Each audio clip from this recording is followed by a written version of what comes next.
ഇന്നത്തെ ഏറ്റവും പുതിയ വീഡിയോയിലേക്ക് ഇവർക്കും സ്വാഗതം. കഴിഞ്ഞ ആഴ്ചയായിരുന്നല്ലോ ദൃശ്യം 3 എന്ന സിനിമയുടെ ഒഫീഷ്യൽ പ്രഖ്യാപനം നമ്മുടെ മലയാളത്തിൽ നിന്ന് പുറത്തു വന്നത്.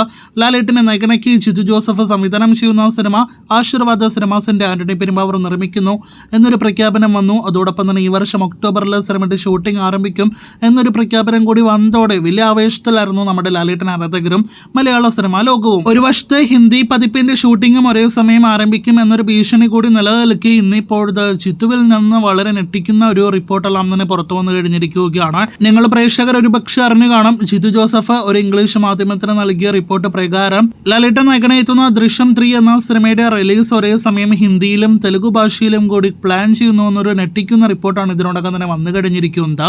ദൃശ്യത്തിന്റെ ഒറിജിനൽ പതിപ്പായ മലയാളം പതിപ്പിൽ നമ്മുടെ ലാലേട്ടനാണ് നായകനെങ്കിൽ ഹിന്ദി ദൃശ്യത്തിൽ അജയ് ദേവ്ഗണ്ണും തെലുഗു ദൃശ്യത്തിൽ വെങ്കടേഷുമാണ് നായിക കഥാപാത്രങ്ങളെ അവതരിപ്പിച്ചിരിക്കുന്നത്. ഇപ്പോഴത്തെ 3 ദൃശ്യവും ഒരേ സമയം തിയേറ്ററുകളിൽ റിലീസ് ചെയ്യാനായിട്ട് ഡിസ്കഷൻസ് നടക്കുന്നു എന്നൊക്കെ പറയുമ്പോൾ നമ്മുടെ മലയാളം ദൃശ്യത്തിന്റെ പൊട്ടൻഷ്യലാണ് കളഞ്ഞു മുടിക്കുന്നത് എന്ന കാര്യത്തിൽ സംശയമൊന്നും തന്നെ വേണ്ട. ഈ വിഷയവുമായി ബന്ധപ്പെട്ട് ജിത്തുവിന്റെ കൂടുതൽ പ്രതികരണങ്ങളിലേക്ക് വരികയാണെങ്കിൽ ഹിന്ദിയിൽ അവർ അവരുടെ കഥയിലായിരിക്കും സിനിമ ചെയ്യുക എന്നൊരു വാർത്തയുണ്ടായിരുന്നു. അത് തെറ്റാണ്. ദൃശ്യത്തിന്റെ കോപ്പിറൈറ്റ് എനിക്കാണ്. ഇതിനിടയിൽ ഹിന്ദി ദൃശ്യത്തിന്റെ സംവിധായകൻ അഭിഷേക് പത്തക് തന്നെ കാണാനായിട്ട് കൊച്ചിയിൽ വന്നിരുന്നുവെന്നും അടുത്ത മാസം അവർക്ക് സ്ക്രിപ്റ്റ് കൈമാറും എന്നൊക്കെയാണ് ഇതിനോടൊപ്പം തന്നെ ജിത്തു അറിയിക്കുന്നത്. അപ്പോൾ ഇതിൽ നിന്നെല്ലാം തന്നെ മനസ്സിലാക്കേണ്ടത് 3 ദൃശ്യത്തിന്റെയും കഥ ഒന്ന് തന്നെയായിരിക്കുമെന്നാണ്. എന്തായാലും ഇതിൽ ഞെട്ടിക്കുന്ന ഒരു വസ്തുത എന്തെന്നാൽ നമ്മുടെ മലയാളം ദൃശ്യം 3ക്ക് മുന്നേ ആദ്യം പ്രഖ്യാപിച്ചിരിക്കുന്നത് ഹിന്ദി ദൃശ്യം 3 ആണ്.